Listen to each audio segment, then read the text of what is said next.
Tayong dalawa'y unang magkita sa piling ng mga bulaklak at halaman. Doon tayo nagsimula.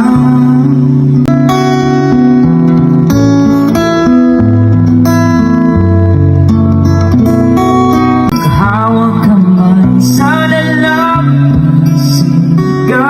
ang gunita ng ating kahapon.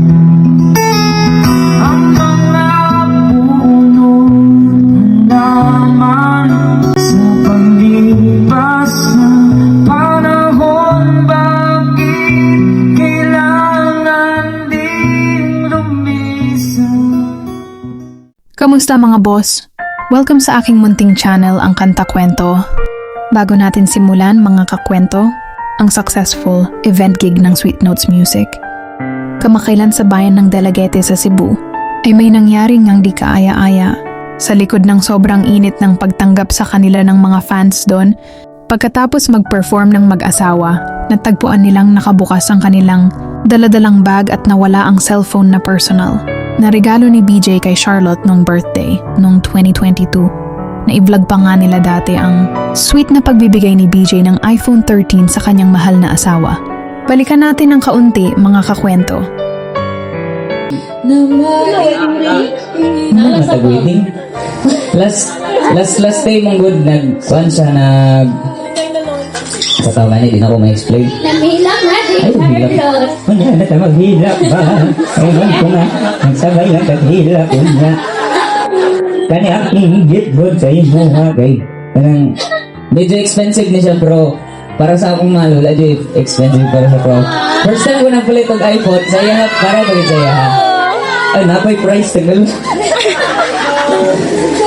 So gusto man niya daw mag-iPhone 13 Pro. So ako siya gipalitan guys.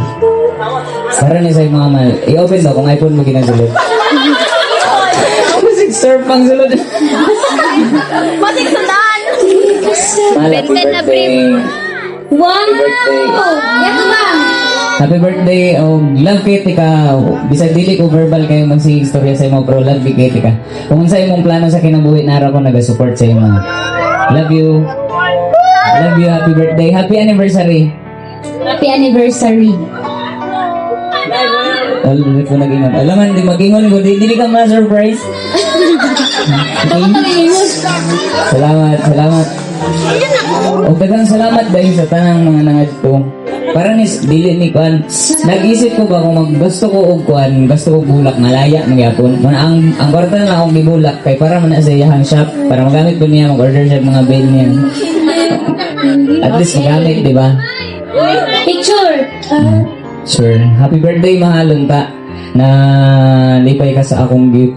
O, nakita na ako ilang gift na ako ko gift. Pero bago tayo mag-start, kung bago ka pa lamang dito sa ating channel, ay hihingin ko po muna ang inyong subscribe dito sa ating channel at sa ating FB page bilang suporta. Paki-comment kung nasaan ka ngayon upang malaman ko kung hanggang saan nakaabot ang kwento natin ngayon. Maraming salamat. Nakakalungkot nga ang nangyari, lalo na hindi lang dahil sa mamahalin ng bagay na ito, kundi dahil sa alaala at halaga nito bilang regalo sa iyo ng pinakamamahal mong tao. Gayunpaman, ito nga ang kanilang mga naging pahayag ukol sa pangyayaring ito. Agad nga silang nag-post sa kanilang vlog channel sa Facebook.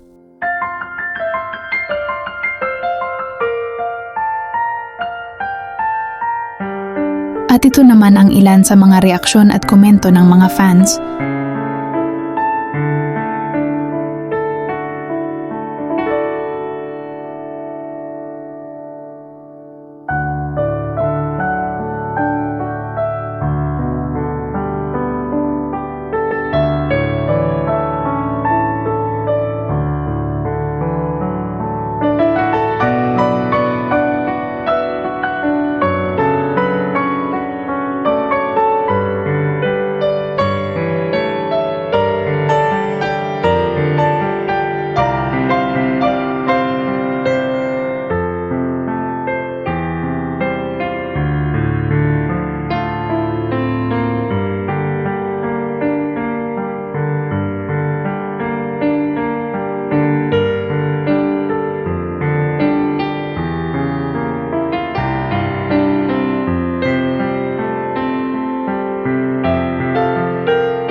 Dahil nga dito, nag-post uli ang mag-asawa sa Facebook page nila at nilinaw ang nasabing insidente.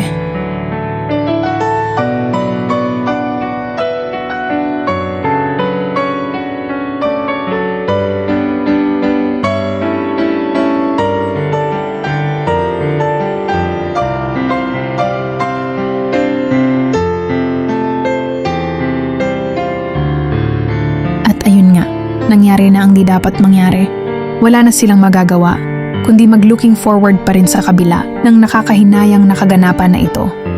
Sa likod naman ng pangyayari, panoorin natin ang mainit na pagtanggap sa kanila ng mga taga-Dalagete sa Cebu. Panoorin natin. Jeffrey, are you guys ready?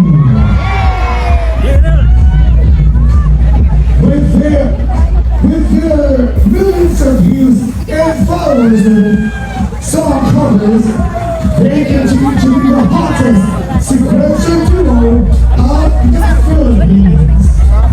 Ladies and gentlemen, let's make some noise for Jeffrey and Charmaine.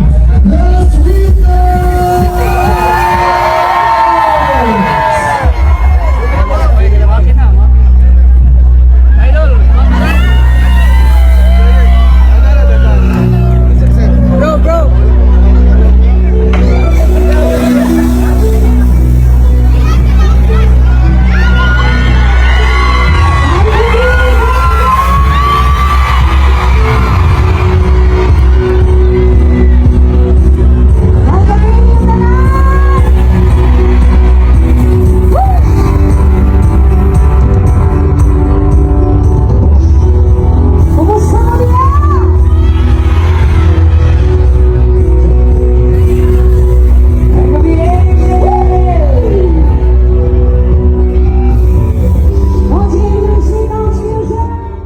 Ayan nga ang kanilang successful gig sa Cebu, mga kakwento. Ikaw ba, mga kakwento? Paniguradong manghihinayang ka rin sa nawalang bagay sa iyo, lalo na at regalo ito sa iyong kaarawan ng minamahal mong asawa. Pag-usapan natin, mga kakwento, ang reaksyon mo patungkol dito. Pag-usapan natin sa comment section. At kung bago ka pa lamang dito sa ating channel, ay hihingin ko po muna ang inyong subscribe dito sa ating channel at sa ating FB page bilang suporta. Paki-comment kung nasaan ka ngayon upang malaman ko kung hanggang saan nakaabot ang kwento natin ngayon. Maraming salamat. At sana mga kakwento ay mag-join kayo sa ating membership. Ito'y 25 pesos lamang upang ma-access nyo ang ating mga special emoji para sa comment section at mga early access sa ating mga content at marami pang iba. Salamat na agad mga kakwento. Salamat sa pagsama sa akin hanggang dito sa dulo ng ating kwento. Muli ito ang Kanta Kwento na nagsasabing, mabuhay ang talentong Pilipino.